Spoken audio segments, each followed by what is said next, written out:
welcome to this edition of Taco Tuesdays with Ace. I'm Ace Acosta, the host with the most tacos, and I got a great show today. Ladies and gentlemen, let me introduce you to the former Socorro alum, current professional baseball player, and good friend, all the way from Las Vegas, Mr. Jesse Estrada. Jesse. What's up, Andy? Welcome, How are you, amigo. man? How are you, man? Good.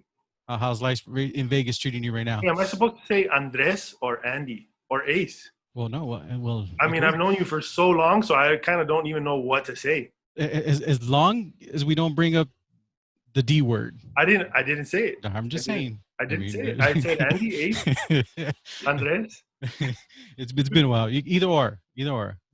I like Ace. Ace is good. It's different. But it's just weird because I it's different for me. So I'm gonna have to go with Andy. All right, go with Andy.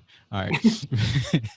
Now, Jess, how's life been with the quarantine so far? Coming out, having to go back from Mexico to Vegas right now. It was kind of sad, man, because we were already kind of in a swing for spring training out in Mérida in Yucatan, and stuff was going down, and I first heard something about the NBA canceling their season or postponing their season. I saw it on Instagram, and I was like, oh man, I hope that doesn't trickle over to the MLB and to other sports and us. Mm-hmm. And sure enough, a few days later, they're like, hey, we have a meeting, and they told us they're sending us all home, and it was okay. I thought it was only going to be for like a week or two, and then we were going to go back. But here we are 4 or 5 months later, still waiting to get something started, and it's been all right. I mean, it's for me, I like being at home, and I like being home with my wife, and we watch a lot of movies. I play a lot of PlayStation, and I recently went to go buy some headphones, and it's been good. It's been good. Now, before we get into the questions, as we do always on Taco Tuesday, I know you got some tacos out there in Vegas, and I got my tacos here. Let's go ahead and take a little quick bite out of that. Let's do it. Mine are in a styrofoam. So are mine. I got beans in mine. Mine, I got it out here. Let's see, they're a little extra crispy out here. Yeah, we're ready to buy it. Now, you said there's not that many taco places in Vegas right now. Is that correct? Well, I would have to say there is. Mm-hmm. But I think you would agree that El Paso has a different standard to tacos. Mm-hmm. Very, very different. Mm-hmm. Very different.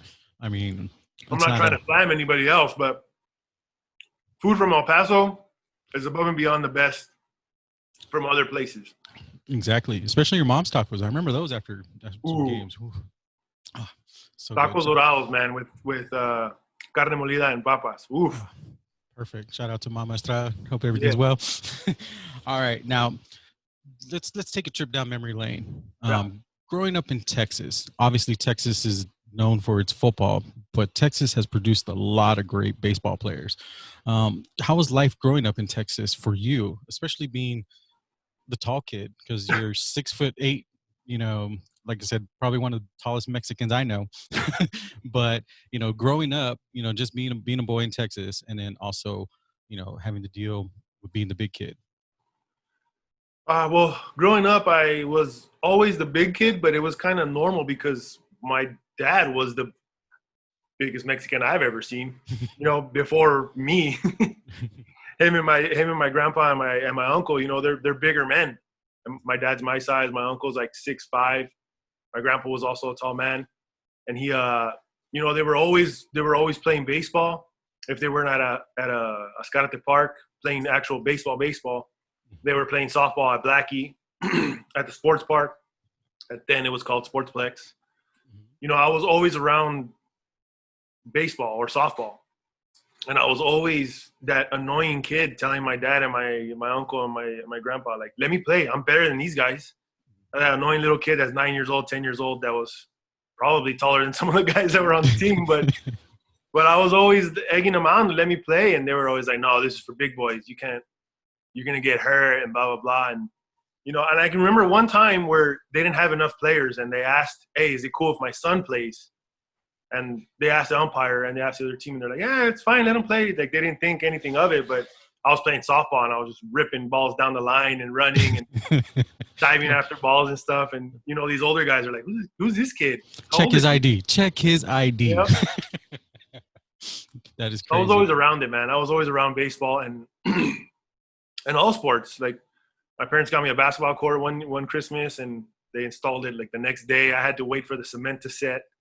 You know, I was always playing some sort of sport, playing outside, throwing the football around, which later on I knew later on to find out it helped me in my baseball career. But always throwing passes with my dad, playing catch with my dad, and you know, a lot of people don't know that.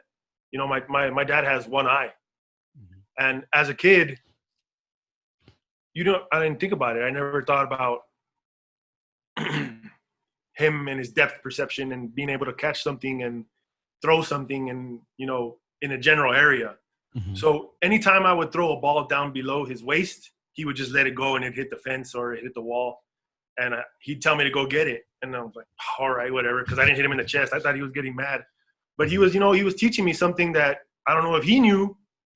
I didn't know, but he wanted me to hit him in the chest every time with a throw because that's the only area where he could actually catch a ball. Mm-hmm. So in a sense, it kind of helped me with my control at a younger age. I had to throw it there or else my dad was going to make me go chase the ball. And you're like, I ain't running. I ain't running, man. I'm going to throw this at his chest every time. Mm-hmm. And it's especially at a young age. I remember, you know, going up against you just that one time, everybody's like, whoa, okay, who's this kid out here, 7th, 8th grade, you know, throwing that heat, you know. Now playing for Coach Forbes and at Socorro. Obviously, Socorro has a deep tradition of baseball. What was that like, knowing, you know, family members, cousins, you know, playing before you and you getting the opportunity to shine at that school? Yeah, I knew going into when we were in Sanchez, while you were in Socorro Middle, rivals, whatever. Right. Anyways, we're together now. The best. So I knew, you know, I knew the tradition that school had already. I knew the guys that came out. There was already guys like Albert Montes, like Nico, Omar. Like there's a lot of guys that were there, Kyle Anson, that were there before me that laid the foundation to where it wasn't acceptable to lose. It wasn't acceptable to lose to any team in El Paso.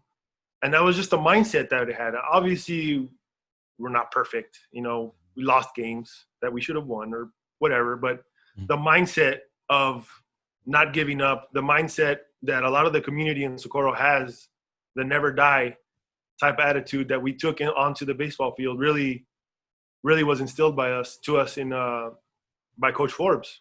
You know, Coach Forbes was, say what you want, man. Like you hear a lot of stories where he was mean to me or he was the nicest guy, but to me, he was both.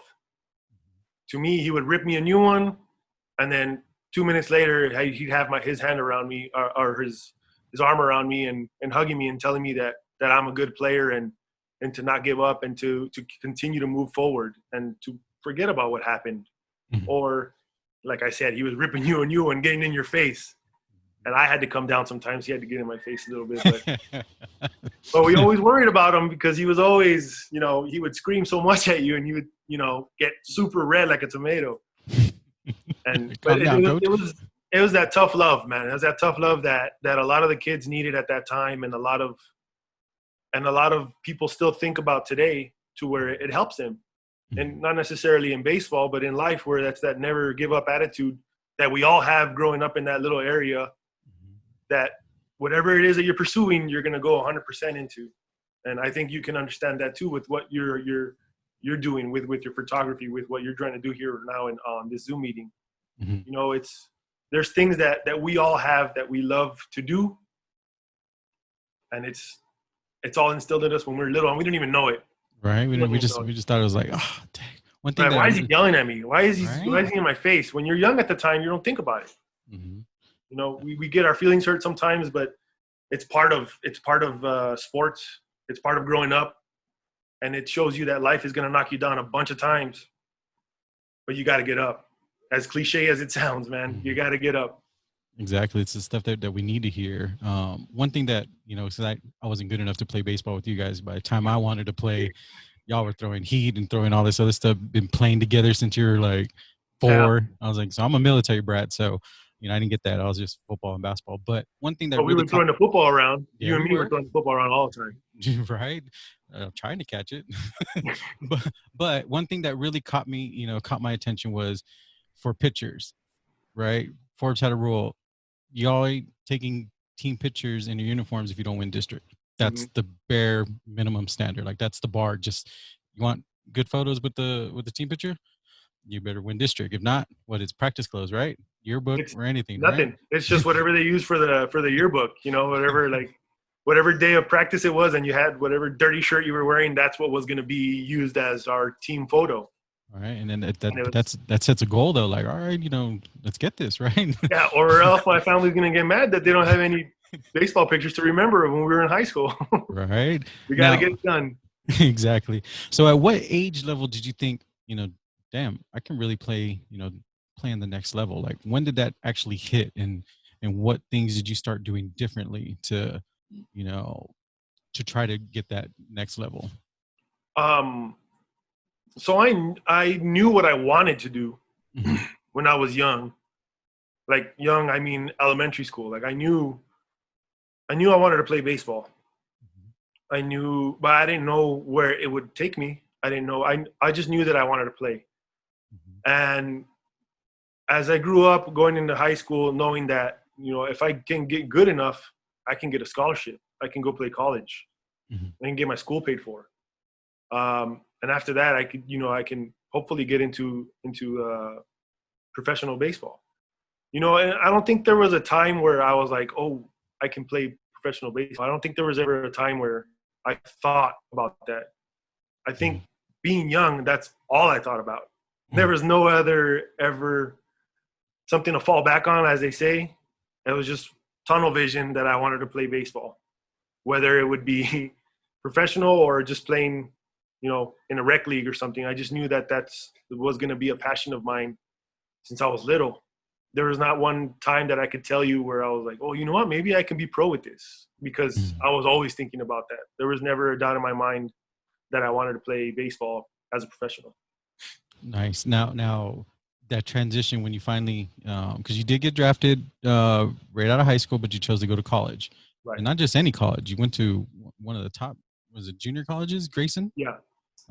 What was that life? That learning curve from playing against the guys in high school to playing at the next level. You know what? At the time, I was kind of intimidated by some of these guys that got there. They were bigger guys. Stronger guys that threw harder, guys that already had 1 year under their belt in college. Is a big difference, man. When you're a senior in high school, you think you got it all figured out.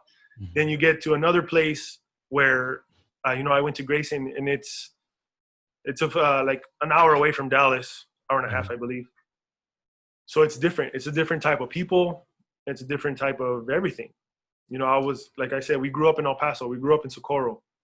It's 100% Mexican, besides our friend that was white, or our friend that was black. Yeah, Tyrone. He was the only guy I think that I could think of. And Kyle Anson. The only two guys that I can think of that were not 100% Mexican. So going to a place where I was the only Mexican, I was the only one that his name was Jesus, where you go into a school and the teachers are like looking at the roll call sheet and they're like, Jesus? Jesus is here. Jesus. It's a little bit of a culture shock the first time I got there.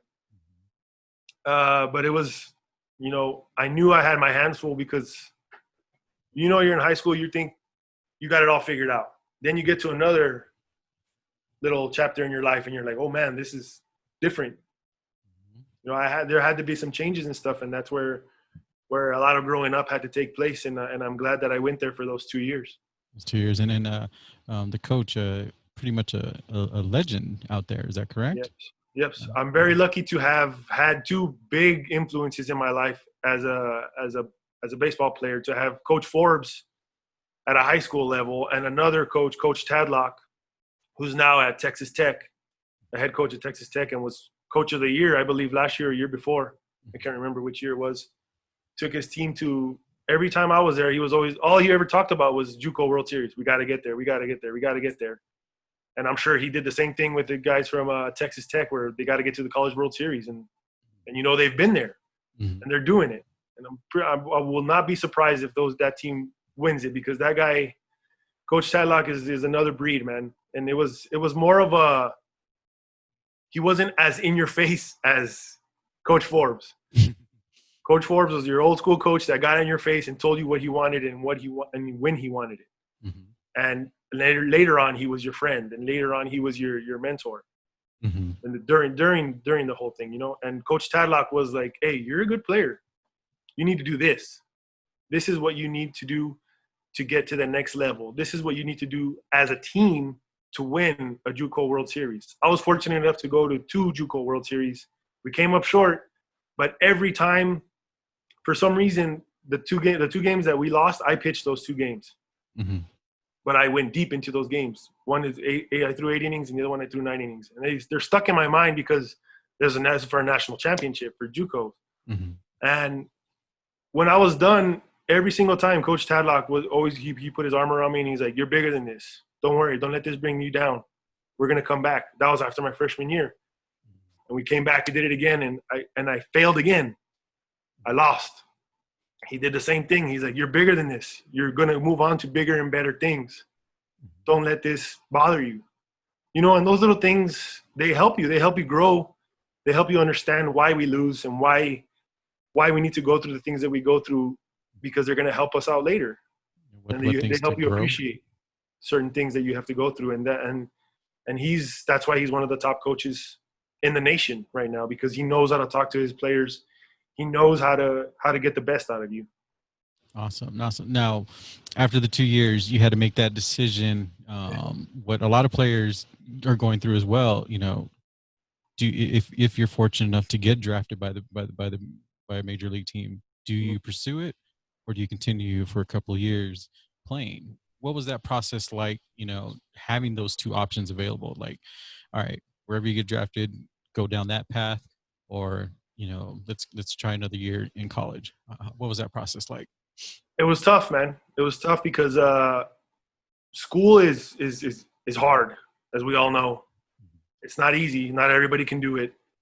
And having the opportunity to choose between 2 things, because at JUCO you can only go 2 years, and then you got to transfer somewhere. And I was lucky enough to get another scholarship offer to Oklahoma State. So I had verbally committed to go there before the draft had started. And it's tough trying to decide, should I play 1 more year in college or go to the pros? And then also thinking, if I get hurt in my last year, are they still going to want me? Is my draft stock going to go down? Like, there's a lot of things that go into it. Money, school, because you can get school paid for as well if you negotiate it into your contract and stuff. But it's hard. It's a hard decision, man. And growing up as with what my mom would like to say is she wanted me to get my degree. She wanted me to go to school. They wanted me to go to get that Division I degree in a big university like Oklahoma State. And it was tough. It was a tough decision, saying, you know what, I've already been drafted twice, because I was drafted out of high school, and then I was drafted after my first year of college, junior college. And I was going to get drafted again that year. It was tough thinking 1 more year of college.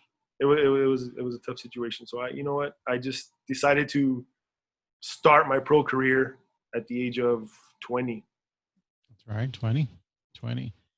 Now, what was that like, knowing when the Cubs called? Because for everybody watching, Mr. Jesse was just drafted by the Chicago Cubs. Cubs, yeah. Chicago Cubs right there. What was that like to get that call? You've been dreaming about it since you're little, having the opportunity to play. What was that like? So, like I said, I was fortunate enough to get drafted 3 times. So I had gotten those calls before, but they had never really, offered any money. They had never said anything about what they were offering school-wise, anything. They just said, we drafted you, and in those times it was called draft and follow. So they draft you and they follow you through your year. After my senior year, they would follow me through my freshman year in college. Mm-hmm. Then I went through that whole process again of getting drafted or not. And I got drafted again by the same team, and they did the draft and follow again. So I had to go back to another school, another year of school, and they followed me through that. So it's draft and follow. They follow you through your career or through your college career. And I thought they were going to do that again because it was in the later rounds. And at the time I had an advisor, is what they would call him, that would later turn out to be my agent. And he would kind of give me advice to what I needed to do. And he said, if they don't offer any money, then you got to go to school. You got to get that one last year of at Oklahoma State and try to do your best to improve your draft stock and your draft stock. Mm-hmm. And the minute they offered money, my agent's like, here's the money. We can try and get you more. What do you want to do?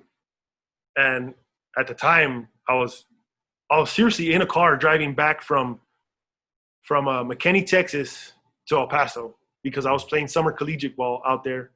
And I was on my way back, and I just got a random call from the Cubs saying that they had drafted me and they were offering me this sort of money. And then I talked to my advisor, who, like I said, turned into my agent. And we decided to go with the money that they offered. It was a good enough money for me to leave school and start my professional career as a baseball player. Now, what's life in the bigs? Because everybody thinks as soon as you get drafted, it's going to be magical and everything. But yeah, you get a mansion, you get a Lamborghini. Everybody right, thinks that, right? everything's just handed to you on a silver platter. But you started out in Peoria, Illinois. In Peoria, Illinois, and I was also fortunate enough to skip rookie ball, what they call short season ball. I was lucky enough to skip those, and they sent me straight to low A in Peoria. And it was another culture shock, coming from El Paso, from Socorro to Dallas. To Illinois. And now I'm in Peoria, Illinois. Home of Richard Pryor, I believe. Really? I didn't know that. I think so. Peoria. The Chiefs, right? The Peoria Chiefs. Peoria Chiefs, yeah. At that time, they were the low A affiliate of the Cubs. Right, and for people to see, this is his 2006 card right there, right? There's scribbles on it, bro. What happened? Hey, right. This is courtesy of your mom, because just a little side fact: Jesse will not sign anything for me. Like I'm not signing any autographs for you, that's right? Weird. I know, but I'm a collector. We go to Chico's Tacos together. We ride in your cool brown van together. The Mafia van that had no AC, fitting 20 people in there. But that's another story for another day. But yeah, so that's why I don't sign. I'll sign the autographs, but it's just weird. Not for me though. Good for your boys, So I had to get Mama Estrada to hook me up, So Mom got mad. I had sign it for Andy. All right. But tell us about that.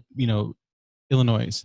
Playing against these pros, because obviously the game is even that much more harder. Because these guys, way more harder. I mean, it's not like, I can just throw this. I can be a little bit off. Oh no, they'll knock that shit out to next year. Yes.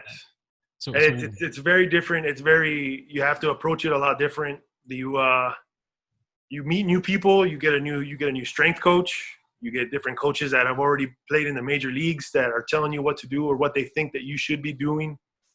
There's a lot of people talking your ear off. There's a lot of people telling you what you should do, what you shouldn't do.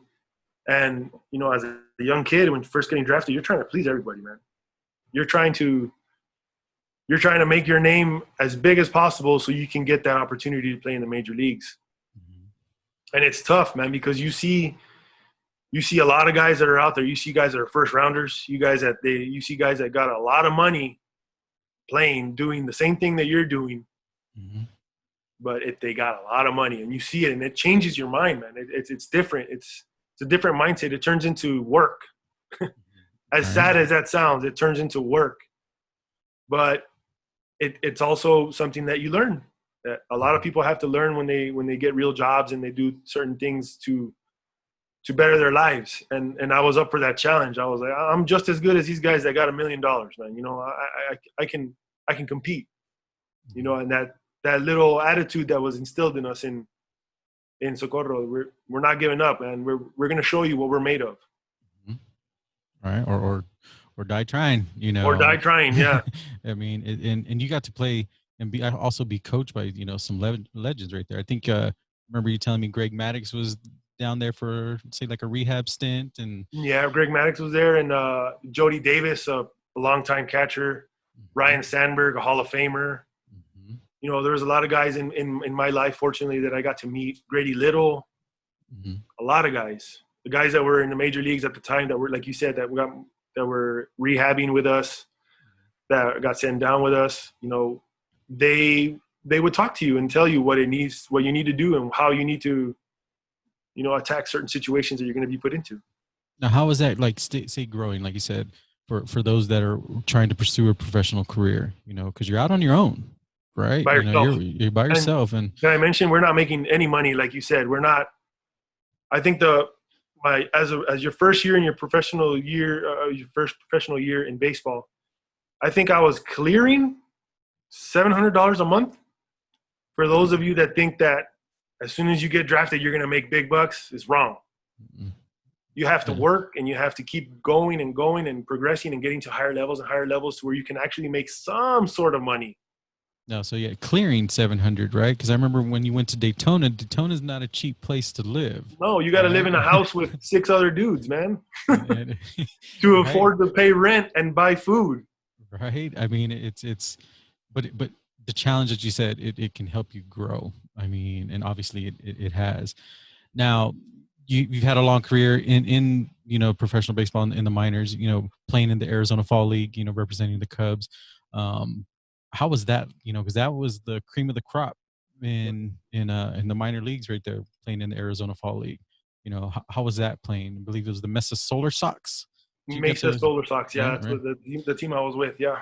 How was that? Because I mean, you're pitching and playing against some of the top calibers, and obviously a lot of them, you know, were major league players. Right. There was a lot of guys. Yeah. It's for the people that don't know, that Arizona Fall League is a league where when the season's over, every team sends 5 of their top prospects to that league, and 5 out of, I don't know how many. There's at least 6 or 7 teams, minor league teams, that you have to fill a roster of 25 people, plus the guys that stay back in rookie ball and that are still part of the organization, but are not in, you know, low A, double A, triple A. You know, so being just chosen to go to that is pretty much getting to the big leagues in my eyes, because everybody that plays in that league usually gets their opportunity to show what they got in the major league level. You know, and I was fortunate enough there to meet a lot of great guys that all had great major league careers. And it was another shock, you know, getting there to where those guys, you know, oh, this guy's been in double A and triple A and has killed it. And he's killing it still, you know, and I'm there with him. Right. I was killing it, you know, so it was just certain things where I had to sometimes be like, you know what, I'm just as good as these guys, man. Doesn't matter that, like I said, they're first rounders, second rounders. It doesn't matter. There was guys there from the Dominican, from Venezuela, that weren't even drafted, that were given $500 for a signing bonus, and they took it and they ran and they were there competing. And I think that was one of the times where I said to myself, like, you know what, I'm a good baseball player, man. I deserve to be here. I deserve to get my opportunity, and I'm going to continue to work as if it was day one back at Sanchez. Right. Or playing catch with my dad outside. You know, it was something that I wanted to do to grow, and it was that time that I knew that I should be part of Major League Baseball. Exactly. Now, going back to, like you said, when you started, we're doing a little throwback here. I don't think you know that I got this one, but like I said, shout out to Mr. Estrada. Look at this limited edition. Oh my God, right? dude! I think it's 1992. Oh my God! I'm gonna have a talk with my mom. Man. No, this is all. I forgot when she gave it to me, but let's see if this still holds true. Favorite pro player? Do you remember what you said? Canseco.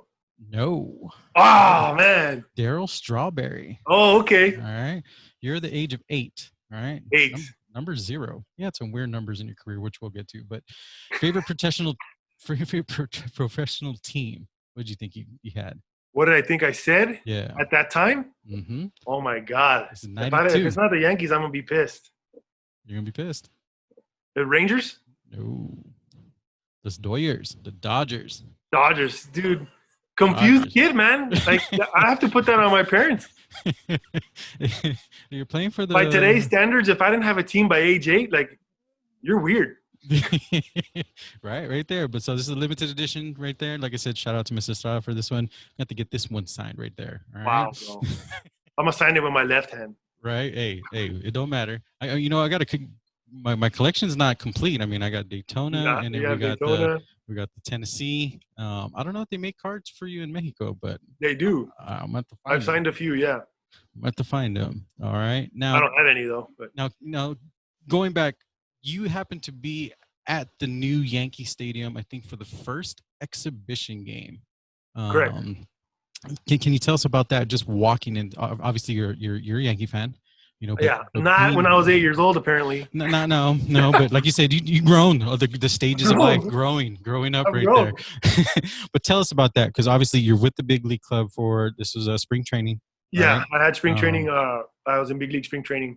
And just obviously, I remember the bus story, but we don't have to get into that for what rookies have to do, unless you want to do that. But just tell us your experience about going. I mean, rookies have to take beer to all the veterans, man. I got to walk around and give them beer. So it doesn't matter if you're 6'8", bigger it doesn't than these matter. dudes. You still. And they make you get on the mic, and they're like, "Hey, where are you from?" And you're about to say, "I'm from El Paso," and they're like, "Nobody cares." Like The Rock, remember? Like, you do that all the time. Nobody cares where you're from. And I was like, it doesn't matter. It doesn't matter. Bad, man. But yeah, so how was it going into to the brand new Yankee Stadium? I mean, I got to go there last year, and God, it was amazing. But for you to be a fan and then to be a player, and and tell us. I mean, obviously, I know what happened, but tell us just going to be in that historic place. So we were there for, I believe, 3 games, and it was right before the big league season was about to start. And I was, fortunate enough to be there and to make that trip. And so I'm sitting in the bullpen, man, and I'm just kind of kicking back, thinking like, wow, this is Yankee Stadium. Mm-hmm. This is all. I'm sitting in the bullpen. Everybody in Yankee Stadium, there's a bullpen, and in the back of the bullpen, there's like a little area where it's warm, because at that time it's cold still in New York. Mm-hmm. So there's a place in there that has heaters. It's got a TV so you can watch the game. You know what's going on. But I wanted the full experience, so I sat outside by myself in the cold in my jacket, just watching the game, because I was like, when else am I going to watch a game from this bullpen? Mm-hmm. I didn't know if I was going to ever come back to that spot. I didn't know if I was going to even be able to pitch in that game. And it was the first was the first series, right, of that brand new stadium, right? It was the first series, yeah. Mm-hmm. Nobody had ever played in that stadium. We were the first ones to use that bullpen, to use that clubhouse, and I was part of that team. And it was the first game of, for sure, I'm not going to pitch. No way. They're not going to put the rookie in that doesn't even have his last name on his jersey. They're not going to put him in there. Oh, phone rings. Hey, get Estrada up. My heart sank, bro. My heart sank. I was like, oh my God. My hands started shaking. I was getting super sweaty it was cold. I don't know how I was already sweating. And I grabbed my glove and I started warming up. And they told me, you know what, you got the next hitter. And there was a man on first and third, I believe. Ted Lilly was pitching, and there was one out. And yeah, he had given up a few hits, and they weren't going to let him go that long because they needed him to get ready for opening day and stuff. Mm-hmm.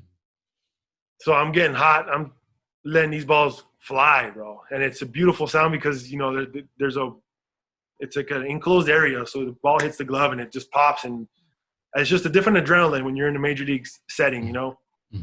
And what was really humbling was the New York fans.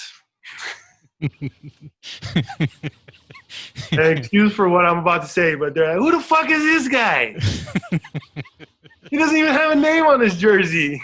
The guy next to me had a name on his jersey. I didn't, because I was a rookie and I didn't think I was going to pitch. And I'm pretty sure they didn't think I was going to pitch. So they didn't give me a name on the back of my jersey. So they're yelling at me. this guy doesn't even have a name on his jersey. And I'm warming up. I'm like, oh my God, I never really used to hear anything when people yell at me. But for some reason, I heard that. You heard it there. I heard that one. And I was like, oh my God, that's hilarious. I can't wait to tell my family about this one. That was hilarious. So I'm warming up. And like I said, it was first and third. I remember they told me I got the next hitter. And that particular hitter hit a ground ball, and they turned a double play. So the inning was over, and they told me to sit down, and I didn't get to warm up or even get into the game that day or the next series or the next 2 days. But that was the only time that was the closest I got to getting into a major league game. Right, but still, I mean, wow. I mean, you're there. You got the excitement on that. But I mean, I got into a game, but that's a whole nother story where I faced a good friend of mine. Yeah, let's get into that. Let's get into that. It was Rockies versus Cubs, right? It was Rockies versus Cubs, yeah, in spring training in Tucson, spring training. All right, how was that? Because I know Omar's other what is it when he faced other teammates didn't go as planned. Mr. Montes had a little shout out to Albert right there. I saw that one too. It was on TV, I believe, and it was the Rockies playing against the Giants. I think they were in Scottsdale. I can't remember, but they're boys. They were teammates in Socorro, and then they were teammates at Texas with the Longhorns. And they Montes said he was trying to throw a changeup, and he held on too long to it, and he smoked Hugh in the leg. If you're not hitting your good friends in a professional league game, are you really friends? Right? If you hit your friend with a baseball, that means you guys are boys. Right.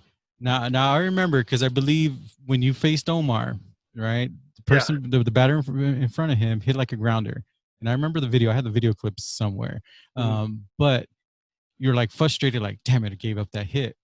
And then I guess you hear his name over the intercom, and your face changes from there. How does that? I knew I was going to face him, and you know what's hard about that whole situation is that we all train together. Mm-hmm. So it's like during the off season, we're at the field in Socorro on the baseball field, the high school one. I throw against hitters, and Omar's hitting. Other guys that are that want to hit, they hit as well. I sometimes throw some of the high school kids there just to get ready for spring training. Mm-hmm. So in a sense, that's what it felt like. But I'm trying to win a job, man. I'm trying to get seen. I'm trying to get Lupanella to be like, you know what? I want this guy. Mm-hmm. Like I'm taking it serious, bro. I'm gonna get him out. And I was mad that I gave up a hit before him. I think his hit before him was Willie Tavares. I think I can't remember. So. I think so. He hit a ground ball up the middle, which I should have caught, but I didn't. Mm-hmm. Anyways, I heard his name announced, and I turned around. I was like, oh man, why does it have to be him? Like, why? And then the moment I'm like, all right, just focus. I got this. And I put my glove up to look, and then the one thing that he never does, he never really like messes around like that, but he's making faces at me, bro. He's made a little face. I can't remember. Maybe he didn't stick his tongue out, but he made a face at me, and then he put his head down. Yeah, I think it was like a big smirk, like. Yeah, and I was like, oh, heck, I had to laugh. Like I just put my head down, and I put my head in my glove, and I was like, "This guy, why are you making me laugh?" And he jumped all over the very first pitch I threw. He jumped on that very first pitch, and he hit a fly ball to center. And I was like, "Thank you, get out of here, please." Next guy. Right, I saw he just shaking his head, but. And that was one of the things that I think Coach Forbes liked the most. That one day he was watching the game, because I think he knew that I was going to pitch that day, and obviously, Q had already been in the big leagues for like 2 or 3 years, so he was obviously going to be playing. And he said it was one of the most proudest moment as a coach to see 2 of his former players face off against each other in a major league baseball game. It's crazy. I mean, not that many people and from Socorro, right from that, that actually, still played together, but like you said, from Socorro. I mean, it's not the Dallas or the big metropolitan areas, same hood, bro. Right. Two kids, that love the game, getting to face off, Yeah. At least you didn't beam them like Mr. Montes did, but yeah. The good thing I didn't know that story before. I didn't know. Otherwise, I probably would have, because of law of attraction, I would have probably just pulled one too far and smoked him in the shoulder. Now, obviously, baseball is a business. I remember you telling me that. So when when the Nationals released you and you had the opportunity to come play back in El Paso, one, how was it to play back in your home city? And two, what was it like to, to I guess, close out the Diablos season or history by pitching the last game? Yeah. It was a beautiful thing to come home because I had been away from home for so long. I hadn't played at home. It had been a while since I have ever played at home. I think the last time it was high school. Exactly. Besides going to play softball with my friends and, pick up games and stuff like that. But, the closest in an actual professional setting, it was a beautiful thing that the only hard thing was trying to find 200 plus tickets, bro. I had to call the GM and tell him, hey, all these guys are hitting me up for tickets. What do I do? I'll give him all what he wants. So, all right, cool. I had a pass list. I think it was 250 people. You're right. And it was 25-cent hot dogs and ice cream sandwiches that day too. So, and we know all my people from Socorro, they can eat. They can eat. They all can eat. They can eat. But how was that? Being able to pitch and start that last ever game. The last ever game at Cohen, yeah. And then because obviously the field's gone right now, it's already demolished. It's a thing of the past. How was that? Just putting on that jersey and seeing all your family and friends in the stands. It was beautiful, man. It was beautiful that the love that I got from all the, all my family and friends and, people that I didn't even know that were following me at the time that were there at the game. Usually it was, it's always my parents or my close friends like yourself. Mm-hmm. It was a beautiful thing to see that whole side of behind our dugout just full of people. Mm-hmm. Every time that I got to pitch, and I got to pitch there a few times, and it made it even sweeter that I got to start the last game there in Cohen Stadium. Mm-hmm. An El Paso guy closing it out, and it's something that I'm going to hold a special place in my heart for because it's a stadium that had a lot of history. A lot of things went on in that stadium. A lot of big people pitched and played in that stadium, as well as Omar. Mm-hmm. And being a part of that last game is something special. And I'll forever be grateful for that opportunity that was given to me to pitch in El Paso. Awesome. So then you had the new journey, professional ball in Mexico. Yeah. All right. That's a big change. Been in the States most of your life. You played some ball in Juarez, but what was it like to make that transition, going to another country? A completely different mindset, a completely different love for the game. Everything was different. And unfortunately, I had to start from the very bottom in Mexico. And it was tough, man. It was hard to do because you don't know if you want to keep doing that at that time. I was about to be 26, 27, I believe, 28. Can't remember exactly my age, but it comes to, there's a time when in your life where you're like, do I want to really keep doing this?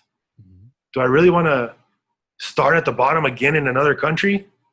And I had to start in the bottom because they had a rule in the Mexican League that if you're Mexican American and you did not sign with the team in the Mexican League before signing with a team in the States affiliated with the major leagues, you were banned. You couldn't play in the Mexican League. So I had to start at the very bottom to eventually get to, where I'm at now. But to start, when I say start on the bottom, I mean play in a pretty much like a men's league that they pay. Right. In a small town. In a small town where I think there was one road that was paved. The rest of them were just dirt roads. And that's how I had to start. And these games there were double headers on Sundays. I was getting $500 a week.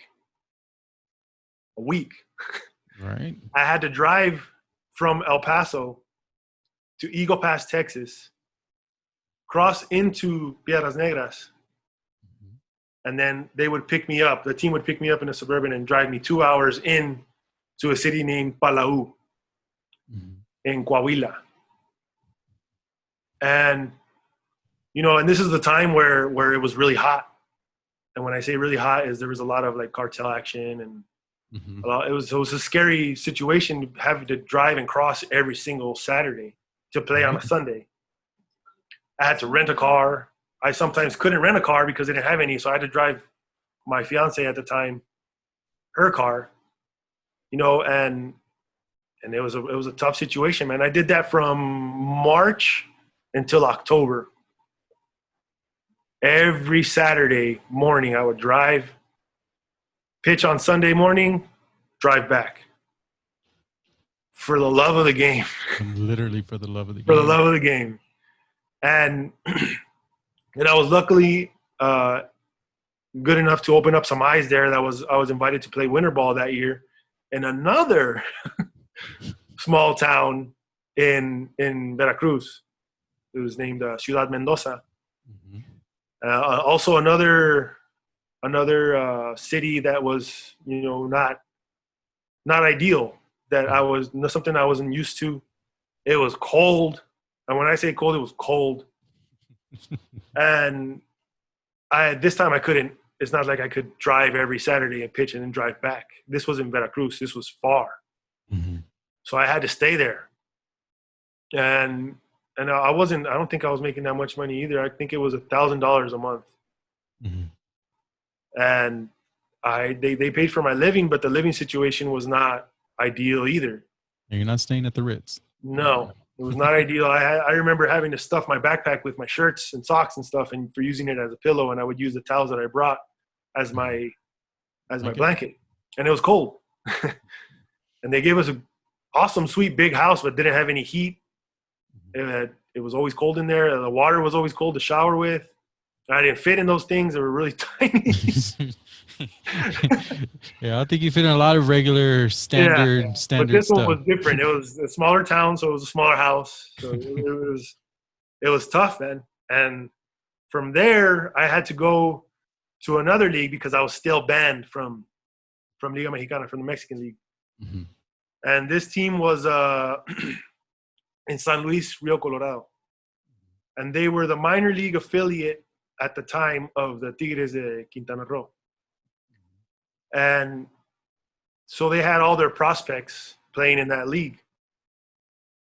But that team could have a certain amount of, not foreigners, they could have a certain amount of free agents, I guess you would say, that can play in that league. And I was one of the ones that was fortunate enough to get invited to play in that league. And that was more structured. That was more every day, getting paid a little bit more.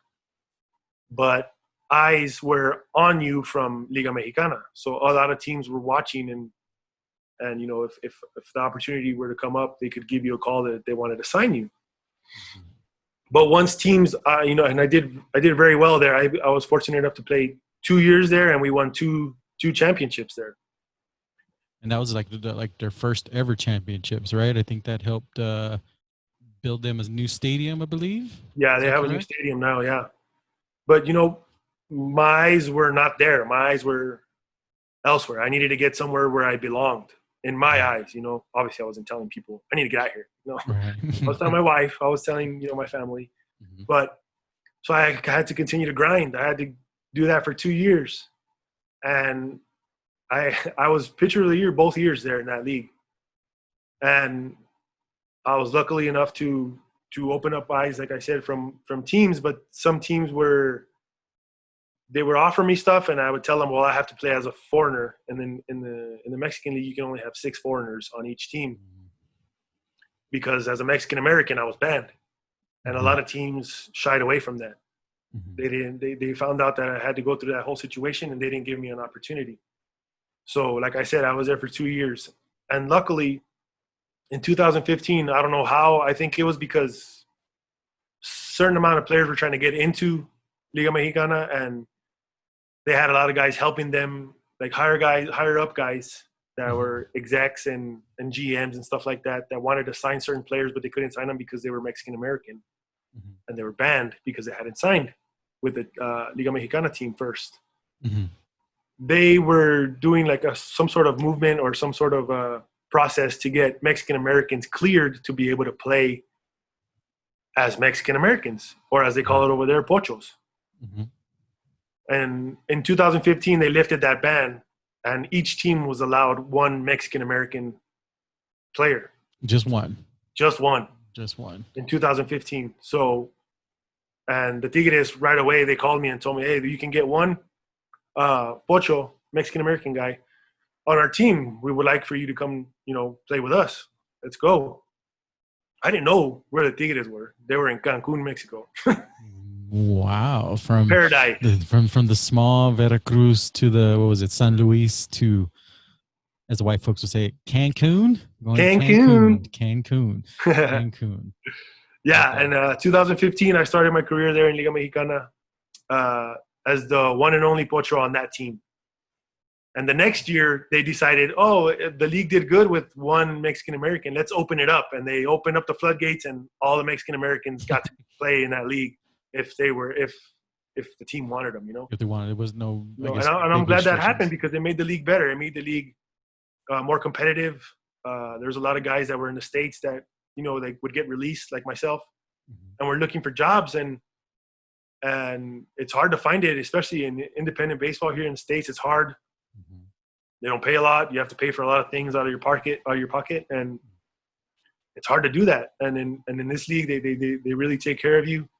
They really go the extra mile to take care of your living, because they know that a lot of guys are not living in a certain in that country, so they take care of your living. And I was, like I said, I was fortunate enough to play 5 years there for Tigres in Cancun.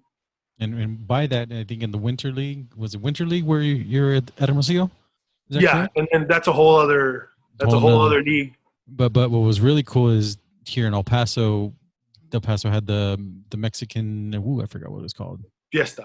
The Fiesta, right, where they bring in two teams, and you happen to be here, I believe, for both years, and getting to pitch into the brand new stuff, the new stadium. And at that point, I had a media pass now, and I was able to, kind of get down there on the field. But that was had to be an awesome experience to come back in a brand new stadium in front of your family again. Yeah, again, I had to ask the guy that was running the Fiesta Mexicana, or Mexican Fiesta, for a bunch of tickets, because everybody and their mother wanted to come watch his games. So I had to limit it to only family and close friends. Luckily, you were already in, so I didn't have to worry about you. Right. No, that was fun though. I mean, hearing your name called by Mr. Harry Reese out there in Vegas. Shout out to Harry. To see you. Harry Reese. Harry is my neighbor. He's your neighbor. I didn't know. I haven't told you this, have I? No. He told me that you guys saw each other at the gym and all that, but I didn't know you guys were neighbors. He's my neighbor. We live in the same complex. Dang. This is what you call a small world, folks. Small world. Small world. And coming from him, where he's 6'8", small world is even crazier on that. It was crazy. He posted something on IG one day, and I was like, dude, that looks like the road that's right next to our apartment complex. Like, what? That's crazy. And I commented on his story. I was like, hey, where are you walking? And he's like, I'm on Silverado Ranch Boulevard, and that's the street that the apartment complex is on. And I was like, I live on that street. And he's like, oh, yeah, where? And I told him the name of the apartments. And he's like, oh, I live there too. And then later on, I was at the pool, and he was like in the gym. He was waving at me. And I run into everybody in this joint out here, man. That is awesome. So right now, currently, life in Mexico, would have been with Yucatan, but since that season got postponed, you're going back to Monterrey. Is that correct? Right. So the league, the Liga Mexicana was canceled this year because of all the stuff that's going on with COVID, and it was sad. It was sad to because you're used to. My summers have always been, since I was a little kid, full of baseball. Games every day, things that come along with playing baseball as a professional every day. And it was taken from us, and it was sad, man, because you never really, like how they say, you never know how much you love something until you lose it. And we didn't have a season, and it's been tough not being able to compete. That competitive drive is just, it burns inside people that are very competitive, like myself. So I have to, play video games to get it out or something. But you're still working out, training, right? Yeah, I train every day, man. It's for a lot of people that don't know, baseball is just not showing up every day and just playing. You have to take care of your body and you have to stay in shape. And especially at my age that I'm at now, there's a lot of young guys that are coming up to trying to take your job. Mm-hmm. And that never die attitude that we've had is still in me, and my competitive juices are always flowing. So I got to stay ready, and I got to go that extra mile to be ready and to compete at the high level that we can. So that's what I've been doing right now in this whole COVID process. And the summer league was canceled, but the winter league is 100% go right now. I think it's the first half is going to be with no fans, Mm-hmm. and that's scheduled to start in early to mid October. Mm-hmm. I don't know the exact date, but spring training, they call it summer training for winter ball, is we start September 20th, and I'll be a part of Sultanes de Monterrey. Play against my old team, Hermosillo, in winter ball. So that's a whole other story where there's a whole other league with different players, different teams, different cities. But it's essentially, you know, Major League Baseball in Mexico all year for me. Which is good. It gives you another opportunity to compete. So what have been some of the keys, like you said, going younger generation trying to come up and take those limited spots? What's been the key to your longevity? I mean, especially being a pitcher.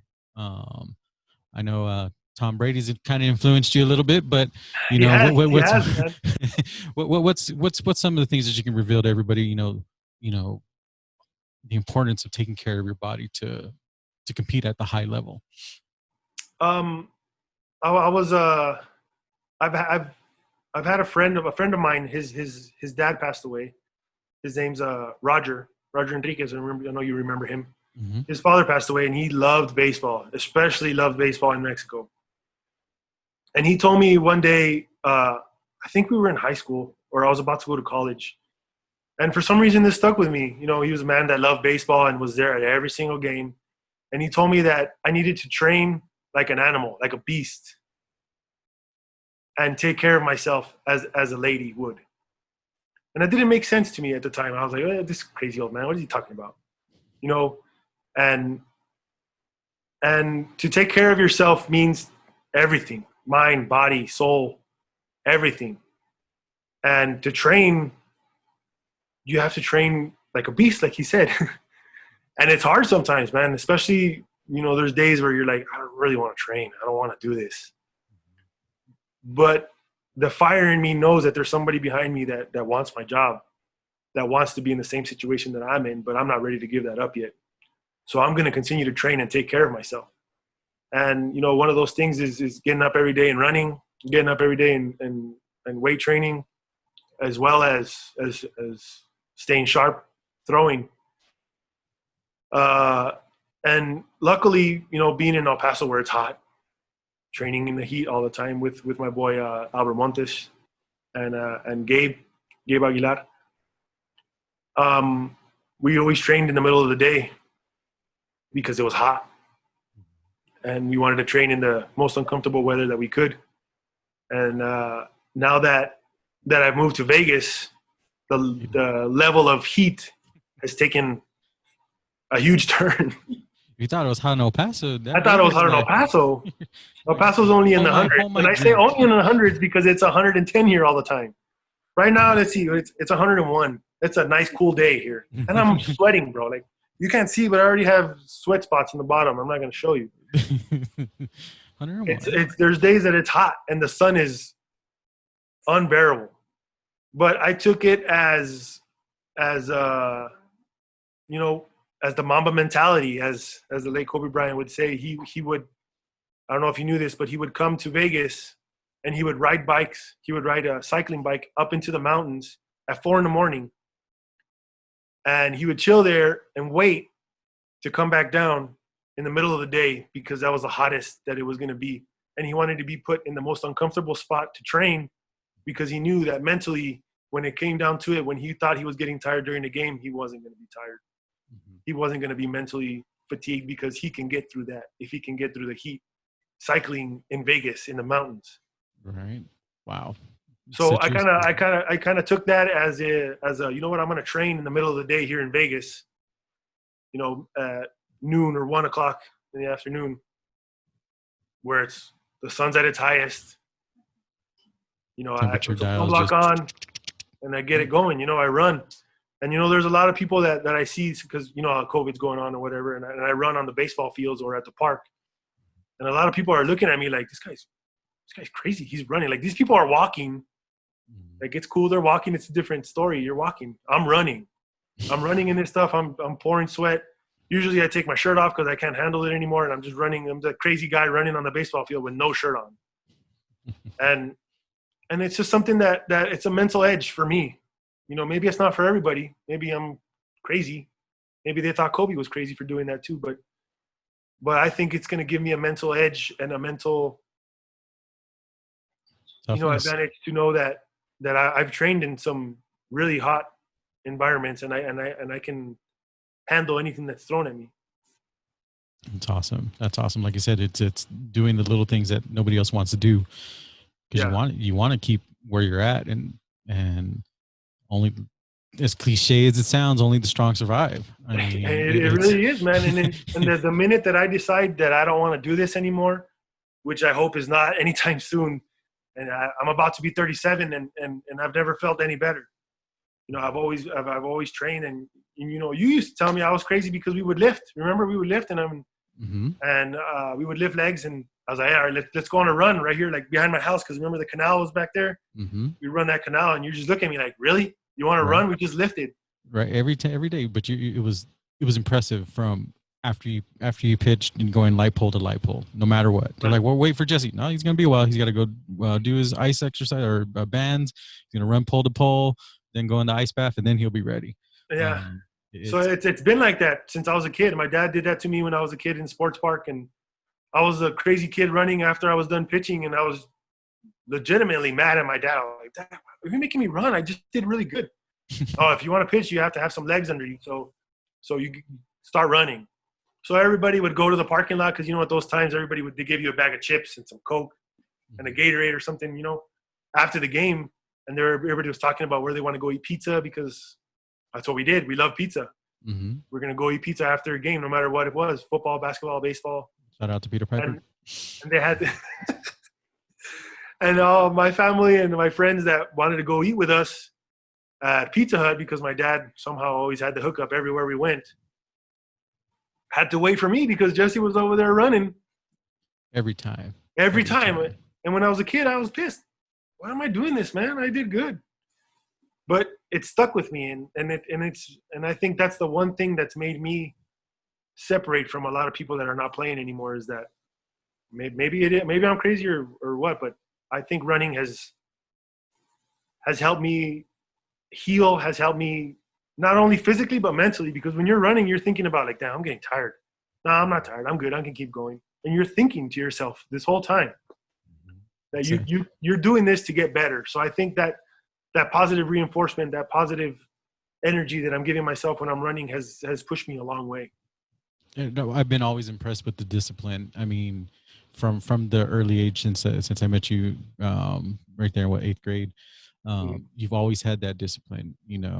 When you got drafted, I think it was December was the first time you're going to start throwing afterwards. Like, you didn't do anything from the end of the season until December, and then, all right, you need to go warm up. Just got to do some long toss, and then you do your long toss. All right, that's it. I'm done for the day. But your discipline on your routines, and it's shown how much it's paid off. Yeah. A lot of people would be like, whatever, I'm just going to go do it. But you've been, I'll take one day off or whatever. And it's not like that, man. It has to be done, for anybody that's listening, that's a kid that maybe wants to take this road that I've taken. Is not easy, because you're fighting for your job every time you're out there. But like I said, the training is what keeps you in the mix. There's a difference between a guy that's been working and is always going to be working, compared to a guy that's not working and is just going on straight off his talents. And I've played with a lot of guys that are like that didn't really train that much and are now not playing anymore.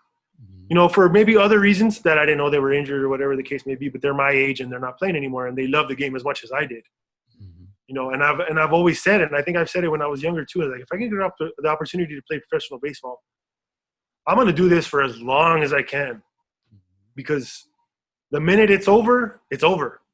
There's no going back. There's no, you know, there's a lot of people that talk about their days in high school. It's like, oh, I really miss playing basketball. Or I really miss playing. I'm one of those guys that says I really miss playing basketball. We love playing basketball. I play basketball with you as well. Mm-hmm. And it's something that I wish I could go back and do and play more of, because I love basketball too. Mm-hmm. But it's that mentality that you have that we think about, I miss doing this. I don't want to have that yet with baseball. I love baseball.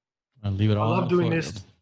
It makes me happy. It's that cliche thing that people always say, are you going to do this? Would you be doing this if you weren't getting paid? Absolutely. You're like, I did. You're like, I did for a while. It wasn't that much. Yeah, there you go. It wasn't that much money out there. It wasn't that much money, man. But that's something that, like you said, it's the drive to do it. You know, leave nothing on the court. You want to make sure that the tank is empty when it's all said and done. Empty. You know? You're gonna have to drag that uniform off of me, man. You have to drag me off that baseball field, because when I'm done, I'm done. All right, and it's crazy. You ain't done yet. I still got to go out there. Still got to go out there to Mexico. Go take a little trip out there. I know you've been saying it for a while, man. I was only in paradise for 5 years. You didn't go. Yeah, that was your bad. I know. It's because the way my bank, the checking and savings account. And I'm just kidding. Hey, when is it time for another bite, bro? You only gave me one bite. Right. Let's eat before the final go. Let's take another bite of these delicious tacos that are probably cold already. You know what? We should give this shameless plug too. All right, go ahead. About what I eat. Oh, all right. So I'm the traditional. It's not in the training. Right. It's not in the training, but not only the training. This is like it's going to be for all those that know Jesse, all right, and haven't seen him in a while. It's going to be shocking. It's going to be shocking, especially for knowing what we used to eat back in the day. So I'm eating my nice beef tacos, but Mr. Estrada over here has made the jump. Show him that box. Show him that box while I take the box of the food. Look at it. It looks amazing, does it not? Hold on. It looks amazing. But, it looks great. I'm gonna take a bite because I'm smart. Mm-hmm. They're cold now, but cold tacos are still good, just like cold pizza. But for those watching, Jesse has made the jump, right? He is now team. Show him the box. Do you see the box next to you? Yes, vegan tacos, ladies and gentlemen. The boy went vegan. Wow. Very inspired by Mr. TB12. Mr. Tom Brady made my boy go vegan.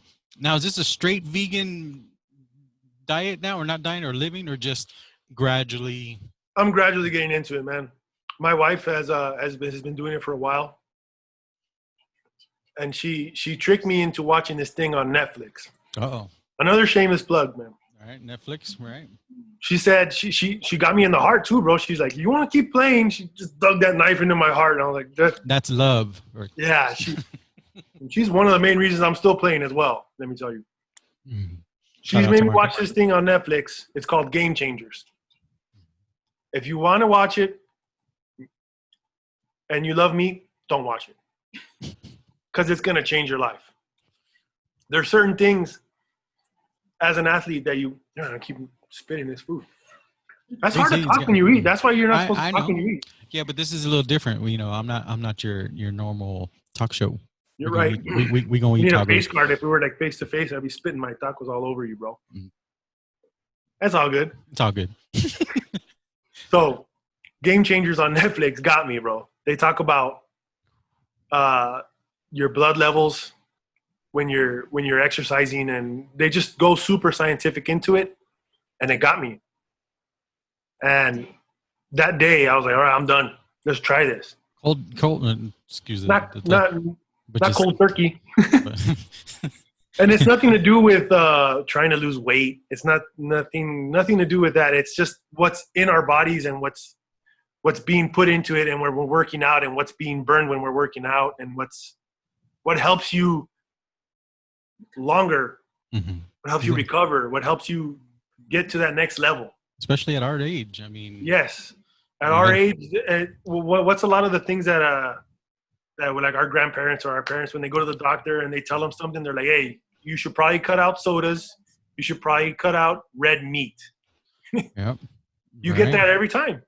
They're like, So what? it was just something that I watched, and now I'm gradually getting into it. It's not easy. I am a meat lover. Let me clarify that. I Mm-hmm. love pizza. I love carne asada tacos. I love pastor tacos. And being in Mexico, bro, that's Oof. every corner. Oof. Every corner they're there. Oof. Avocado. So it's just gonna be what, avocado tacos now from now on? Maybe tacos de papa right there. I wish you could taste these, Andy.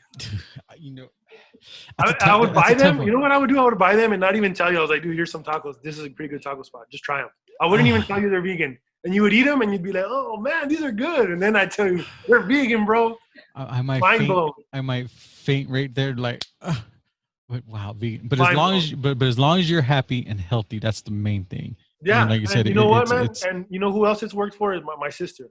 Mhm. My sister had a kidney failure at the age of, She was young, 30. she was young. No, I mean, she wasn't 30 yet. Oh I no. think she was in her late 20s. I can't remember the exact age. I don't want to butcher the age, but I know she was in her late 20s. So she had to get all this stuff done. It was a whole process, and thankfully she got a donor in her husband. So he Love. gave her his kidney, and so she's also watched Game Changers, and she started a all plant-based diet, and she has to go for labs. I don't know if it's monthly or weekly, but she has to go for labs to make sure her blood is circulating through her body correctly, and her immune system is fine. And ever since she switched over to a plant-based diet, her labs have never been better.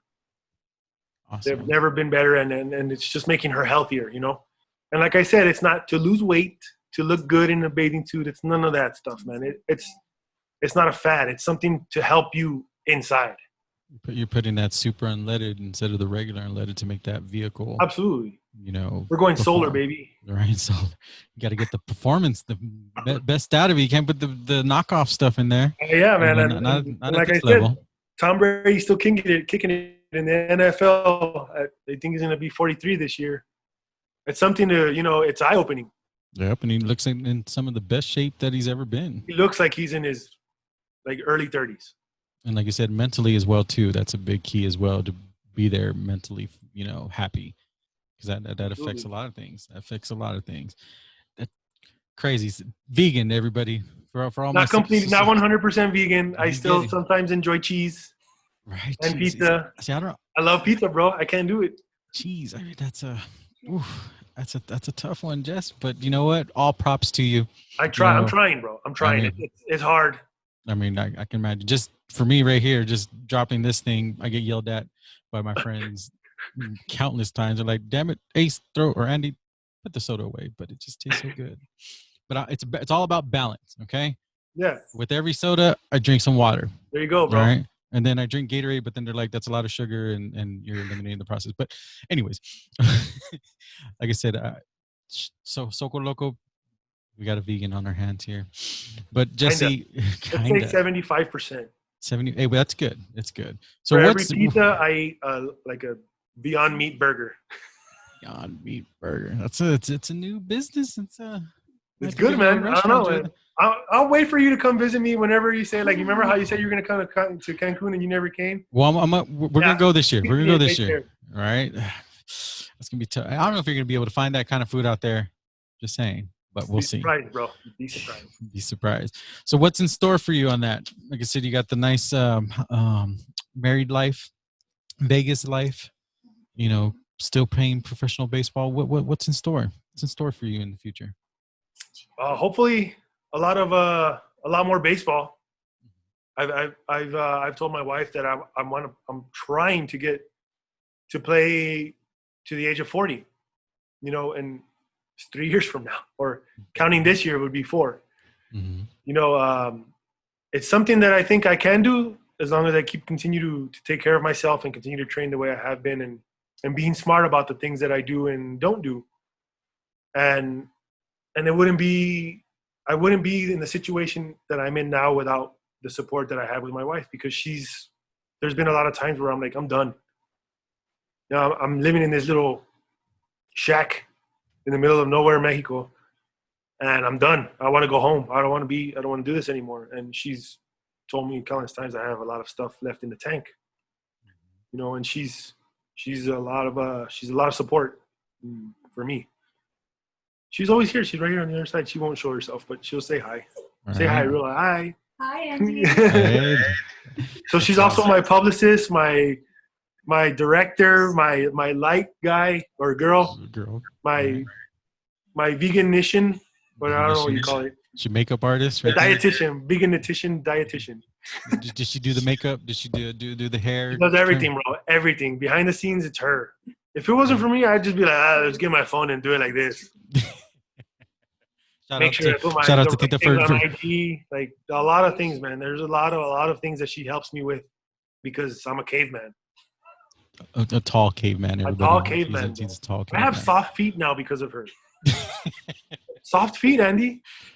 Whew, a lot of things have changed, folks. Remember all those like cuts I had in my blankets at my house because of my sharp ass dirty feet? Right. You help me, bro. Jesse didn't even have shoes, because one they didn't make size. They didn't make the size for him. I was we don't got a size. My spikes, bro. She's my agent. Right. True. She's like, these will look good. Buy these. Right. Buy these size 18. Easy, bro. 16. 15 or 16. Not that big. Still. But that is so awesome. Glad you found her and you guys have been together for so long. Yeah, man. It's hard to find. It's hard to find. Shout out to the married life there. My only thing that I've been in a relationship that long with is my love of tacos. Yeah, we should take another bite. Right. Because I'm hungry. Right. You told me there was going to be eating involved, bro. And I've taken 2 bites. Terrible. Hey, well, it's because you showed me they're vegan tacos. But ladies and gentlemen, like I said, longtime friend, great person, professional baseball player, comedian, and shout out to his lovely wife for keeping him sane and healthy. Ladies and gentlemen, my handsome, friend, bro. Don't forget handsome. right? Oh, handsome. The next episode will be a story about New Year's. But skincare. New Year, you said you were going to bring that up. Come on. No, that'll be on the next episode, ladies and gentlemen. So if you guys want to hear that story, you don't want to hear it, right?